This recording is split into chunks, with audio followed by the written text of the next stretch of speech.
Holla ballers, what's going on? It's Preacher. Welcome to part 2 of our week-long DPS look at all things dealing with damage. Yes, and applying damage to things and making things die. Very important part of the game, as you can agree. So, today we're going to look at measuring one's performance. Measuring one's performance. Now, this has become increasingly difficult. And many of you may not have even realized it. My god, how is it hard to compare damage? Somebody does more, they're better. Easy, job done. Put a full stop period on that. No, no. What is way, way different than what we've seen in the past? Magnificently different, I would say. There are pros and cons to the new meta of raiding. And certainly as you approach, or hopefully are doing some mythic content, you'll quickly realize that assessing a damage dealer's performance and even your own performance is not easy. So let's start with the obvious, what most people still thrive for. Even in my own guild, we've seen people asking about it and saying they're going to do things because they want to do this, and that is rankings. Over the last few weeks, you've no doubt heard me mention on several occasions, that rankings are now entirely useless, in my opinion. So very, very useless, and many of you will go, oh, no, because I have a good ranking. I have a good one, it can't be useless. I understand. Ranking is nice, man. Ranking is nice. I used to love it. I used to strive for it, absolutely. But the conditions have changed. And when the conditions change, as with any experiment, the results are always a little bit iffy. So what conditions have changed? Well, there are way less because of homogenization, yeah, and the multiple minor tasks that need to be accomplished in raiding at the moment, where somebody of your similar class, or same class, I should say, or same spec, is doing the same job as you. And this skews results massively because you're not doing the same thing. In our standout series, we looked at obviously volunteering and looking to do jobs, and WoD has highlighted that to the extreme. Most encounters now, and this is why I think it's a good thing, is that we've had way better and more varied encounters than we've ever seen before in the game, have meant that there are lots of tiny jobs to be done. It's not a case like it was, say, even towards the end of Kata and Mop, where we had something that needs to be dealt with. We'd probably choose 3 or 4 of our better players to go and deal with that. On some encounters, even as far back as TBC, we had things where everybody had to do something, but that would generally be an end boss. So you have things like Kill Jaden, who's dealing with the Shadow Orbs, who's dealing with this, who's going to cleave these down. And therefore, obviously, DPS numbers are very skewed. Also, there was a lack of homogenization there, which meant likely if something needed to be done, like Big Cleave, it would probably be the same people. And also, damage wasn't that particularly strained in most phases, so in fact, everybody could chip in here and there. So now we have a scenario where, in fact, you are sacrificing DPS in most occasions, yeah? In lots and lots of encounters, you are sacrificing DPS to do a specific job. Now, that can be as simple as Beast Lord Darmak, where you don't touch the pack beasts, because other players like Fire Mages and Enhancement Shamans, they get way better single target damage from the fact that they can cleave off something else, yeah? They get better damage. So you sacrifice that. As a rogue, you would think, because I get massive amounts of cleave from being a combat rogue, that I would be combat on those fights. No, I'm sub. I'm single target. I just kill the boss. That's my job there. It's better for the raid, it's better for everyone else, and therefore I'm never going to rank on that fight. And that's okay, because the fight's going better for us. Now that really skews performance. Really skews being able to check the results. Even if I was to say, let's take a simple scenario like Beast Lord Darmak. Let's say we bring in some other rogues. Okay, so I put like 4 rogues in there and would say, right, one of you's playing combat, so you will do naturally more overall damage because you're going to be cleaving. 3 of you are going to play sub. Okay, now 2 of you are going to actually do some AoE, some of you aren't, some of you are going to do some extra combo point building, blah, blah, blah, blah, blah, and obviously, even though we're all playing similar specs and all that kind of stuff, the numbers are going to be very, very, very different. And therefore, any results we pull from that are going to be iffy without delving deeper. And of course, rankings and such aren't any good. Now, what's more a problem with rankings at the moment, and why they're more useless than ever, and is a much bigger issue, is that nobody's equally geared. Yeah, it's a very simple idea. Nobody's equally geared. Combine that with the fact that a lot of the gear contains set bonuses that work in a sort of random manner, and RPPM methods of doing things, then of course everything procs at all the wrong time. You're not even wearing the same gear anyway. Somebody's got more gems, somebody's got more Warforged, or whatever it might be, and obviously that kind of skews the results even further. You'll have two very, very probably even similar item leveled characters, yet somebody always hits harder. Every single attack they do hits harder than yours does because of gemming or whatever it might be.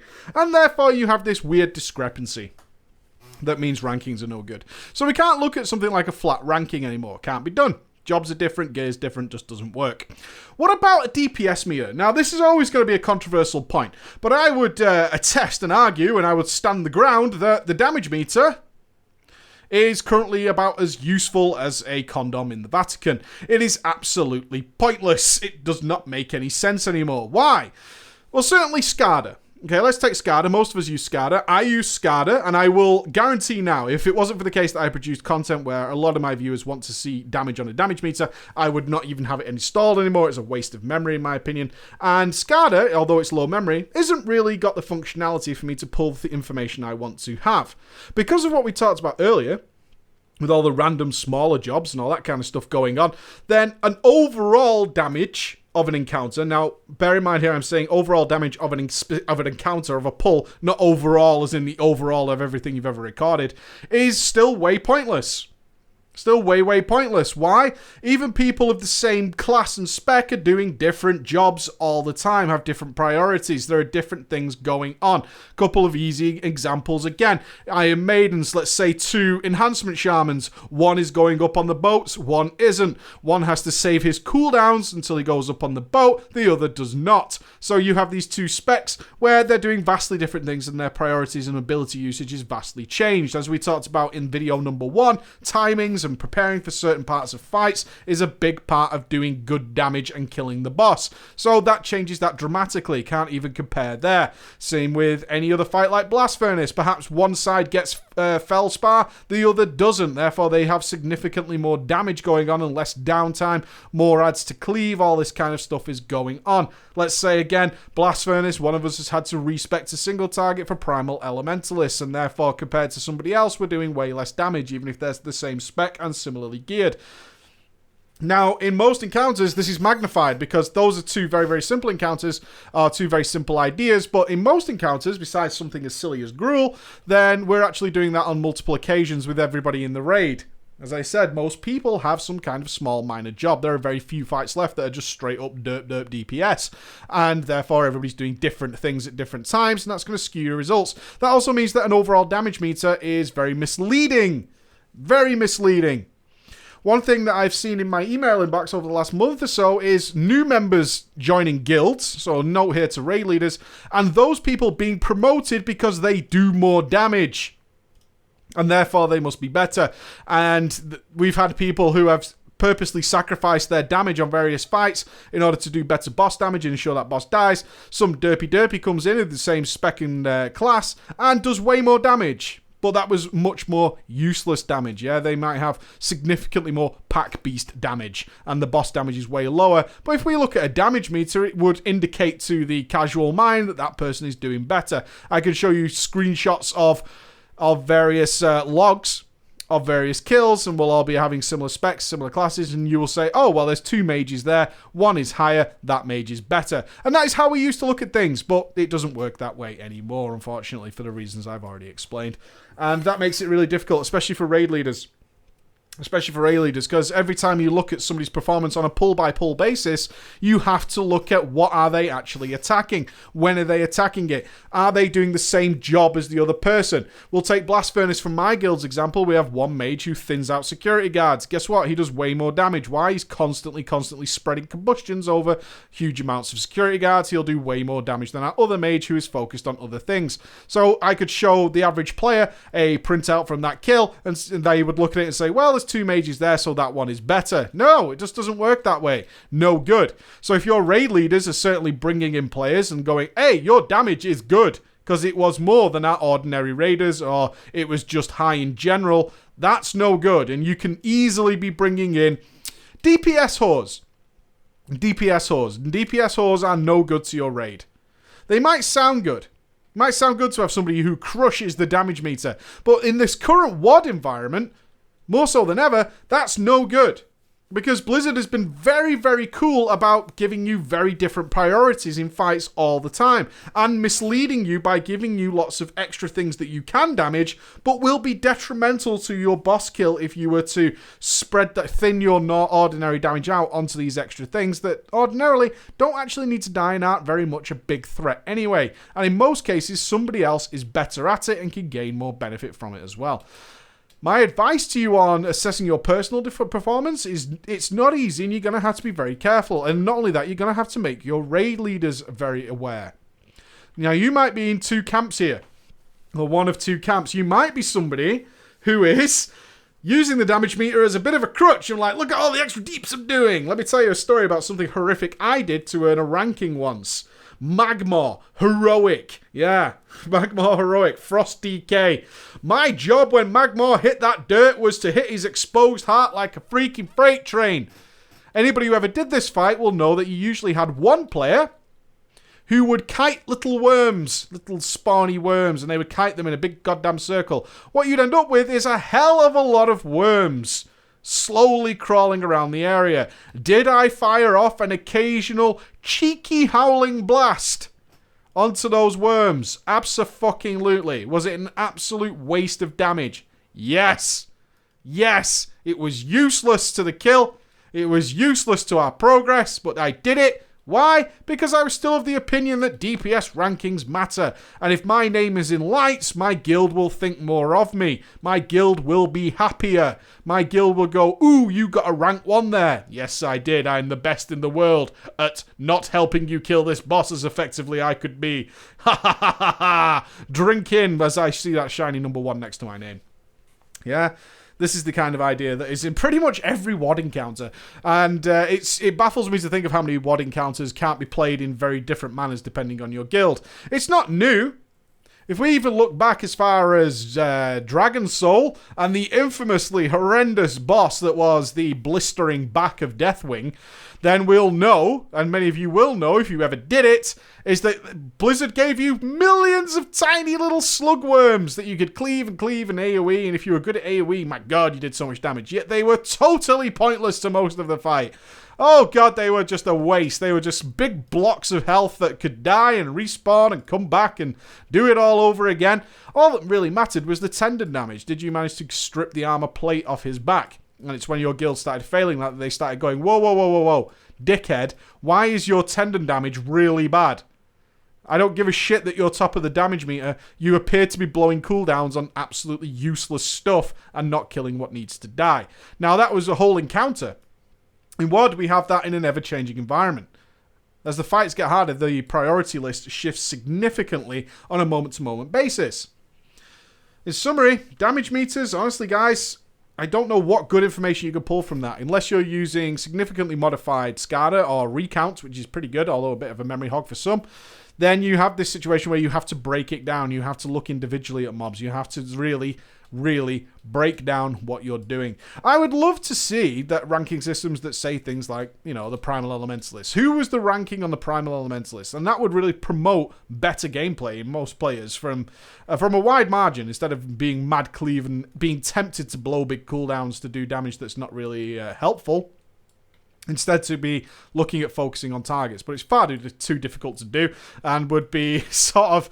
it would cause a lot of issues, I'm sure, with people trying to avoid cleaving entirely, even though it doesn't count in some manner. Don't get me wrong, killing those things, they still need to die. It's more about changing how you go about doing it, as we talked about in video 1.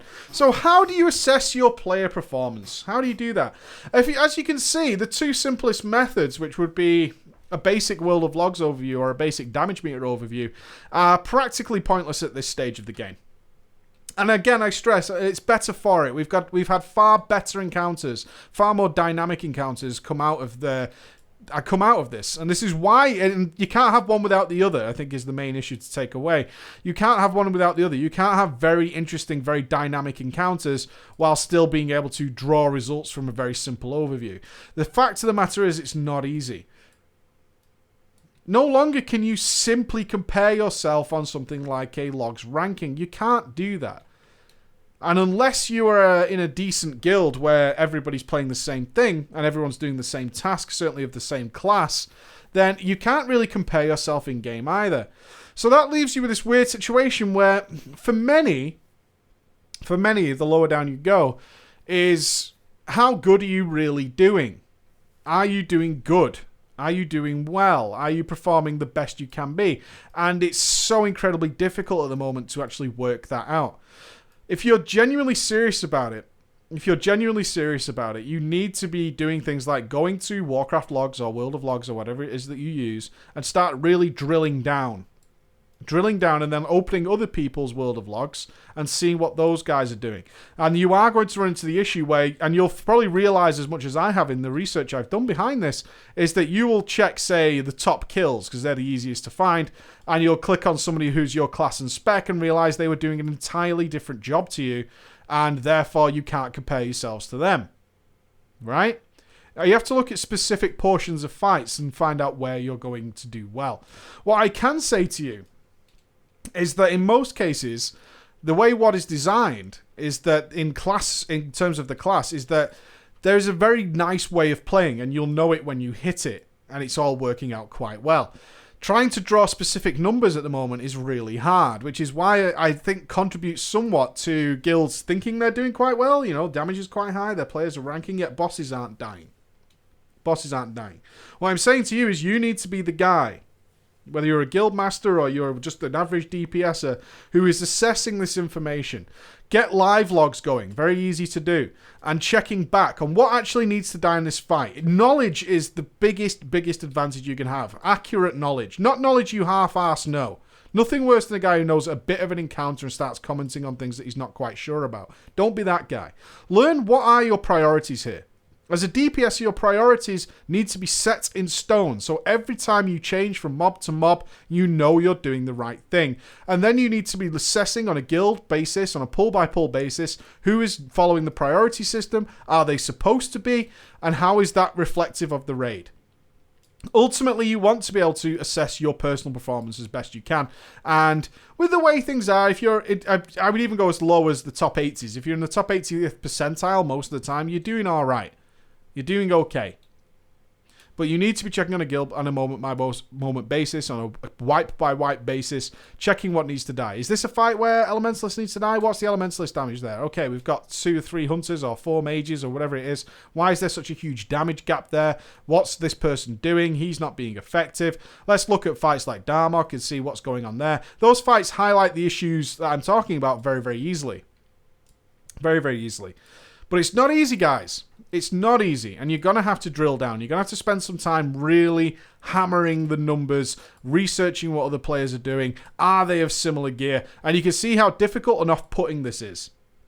Yeah, it is. It's no doubt about it. It's nowhere near as easy. But I would certainly, if you're not already there, get of the opinion that assessing your performance by something as stupid as a damage meter and where your name appears on it might not be the best thing unless it's a fight like Gruul. That's not really a great way of assessing things because most fights aren't like that anymore. And start really looking at what's being killed, where this damage is coming from. Am I being beaten because somebody's cheesing and padding and not really contributing to the fight? Is that okay? Are we on farm status? You need to ask all these questions. I would love to leave you, and I know some of you are going, well, I haven't really got an answer. I've just got a lot of negatives here. I would love to leave you with an easy way of assessing your performance. But I can't, because there aren't any easy ways right now. There really aren't any easy ways. It tends to be on a guild-by-guild basis, on a pull-by-pull basis, on an assignment-by-assignment basis, who's supposed to be doing what, and then you can drag some answers out of there. But in terms of assessing your personal performance, it's really not easy, guys, anymore. But hopefully, having that knowledge, and that's what I hope to leave you with, having the knowledge that you can't just blindly follow this kind of information anymore and take big results away from it, I hope that highlights that maybe you can look deeper into what you're doing, look deeper into what your friends are doing, what are your other raiders doing, especially when you're accepting new players, because there are plenty of people accepting and promoting and giving the all clear to players who are actually, honestly, detrimental to your raid success because they're not in the WoD mindset. They're still chasing the damage meter. They're still chasing the World of Logs. They're still chasing rankings, yeah? And that can be very detrimental in WoD because they're not doing what they need to do. They're going for higher overall damage, which is in many occasions practically useless and maybe a good reason to assess people differently. All right, guys, thank you so much for listening. On to part 3. Bye-bye.